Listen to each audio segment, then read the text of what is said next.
Did I like Ghostwriter? Maybe. No. Make that definitely. The new episode of CBS's Ghost was entertaining as always, but seemed to me to be more about relationships amongst our characters.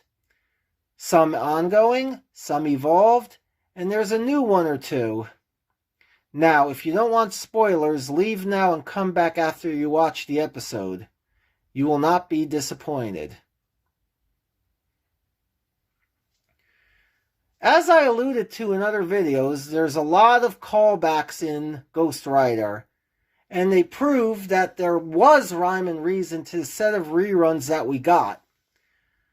I wonder if the reruns, if any, that we get between Therapy and the Trevor episode will be the same way.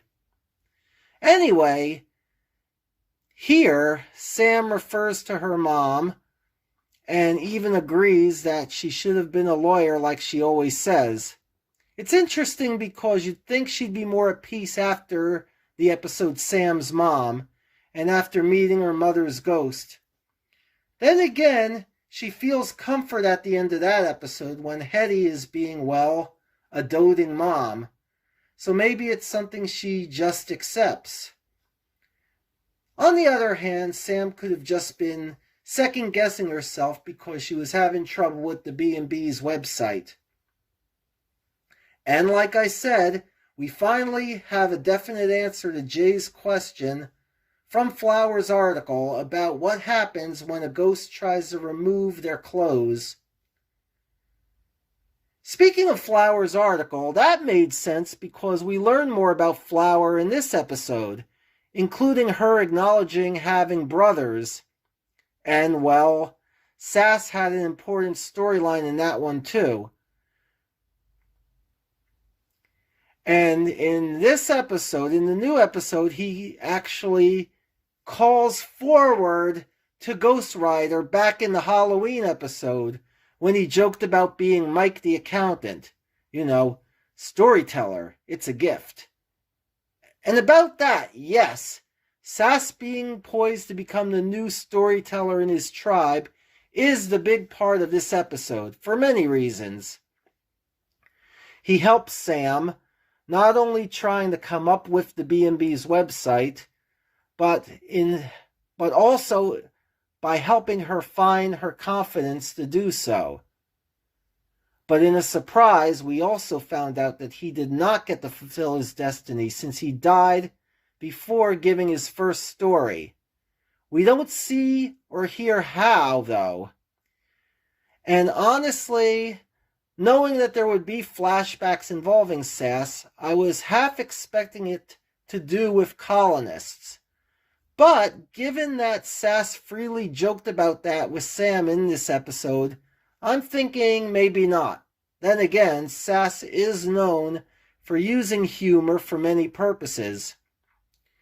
So, a shroud of mystery is over his fate, and also the story that he tells Sam, Jay, and the ghosts at the end of the episode. But while the flashbacks and the other details leave us wanting more, it works in a positive way. And we can see Sass's worth as a storyteller, as what he's been saying brings the ghosts and the livings together as one captive audience in a very, very nice moment. He does have the gift, even though he didn't get to use it in life. As a side note, however, Sass pushing his storytelling gift before we knew the whole story, that and wanting to help Sam, it kind of reminds me of a certain other ghostwriter, namely Thomas from the BBC series, who we also didn't quite have the real story of before actually seeing his flashback. And of course he's very interested in Allison, the living on that version, but of course he's interested in a different way. Flower was definitely a star of this episode. We learn more about her past as a school athlete who was a student of the game of basketball that she was playing. And while being a pacifist, Watch out for her sharp elbows and her need for a little more action.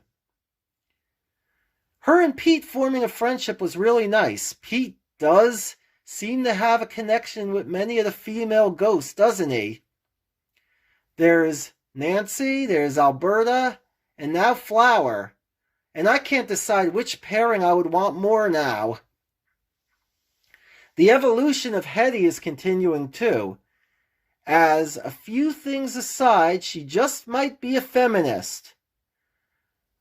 And perhaps she knows that Sam does see her as a mother figure too, which is why she is the one to reach out and advise Flower. The character is becoming a real leader and a real motherly figure. And that's one difference between CBS and BBC, in my opinion. As in the American version, I see a bit more character evolution, whereas BBC is filled with characters meant to make us laugh by filling certain types. And there's nothing wrong with that. And we do get to understand the British ghosts too when we see their backstories. Some of my favorite parts of both series are, in fact, the origin stories. Now, notice that after a long absence, we finally see Flower's scars again. Okay, it's easy to say that makeup doesn't always remember to add them in. Maybe we just don't get to notice. But what if there's a devil in the details here too? Do we see her scars depending on what mood Flower's in? Or if she feels content or feels like she's belonging? Could seeing the markings be a sign of her feelings about Pete ignoring her? I might be reading a bit into that, as I do with a lot of things. After all, Pete, for example, will always have that arrow, despite his moods and despite his adventures at Woodstone. Flower had conflict when people wanted to know why she didn't want to participate in the article, yet I don't remember her scars magically returning. Maybe I should just repeat to myself, it's just a show, I should really just relax. Anyway, the other major thing to get out of this episode is that the B&B is now all but official. Nobody reserved yet, and I wonder how long we'll have to wait. I know next week we have seen scenes where the table is prepared. Will it be then? I think otherwise. In my opinion, it would have led to a perfect season cliffhanger. But would that be too much of a wait? I don't know. If it wasn't, well, it's no secret who I'd love to see as the first clients. So that's Ghostwriter. Our show is still doing what it does very, very well. Now to finish with some bits and pieces. Ghost CBS Fans website is up. Check out the progress. Check out the site at ghostscbsfans.com. Check out MeTV's social media, as they recently put up an article that's not necessarily related to ghosts, but it does remind me of a certain missing character on the CBS version. As MeTV recalls a creepy Kolchak episode about a headless biker. I also got to start season 3 of the BBC Ghosts. The DVD began with the first Christmas special, and it was very nice character development with Julian. So, if you have access to the BBC series, I am definitely a champion of that as well as our version. So that's going to do it for today. If you have any opinions, anything I missed, just leave a column down below and hit me up on social. Till next time, I will see you ghosties later.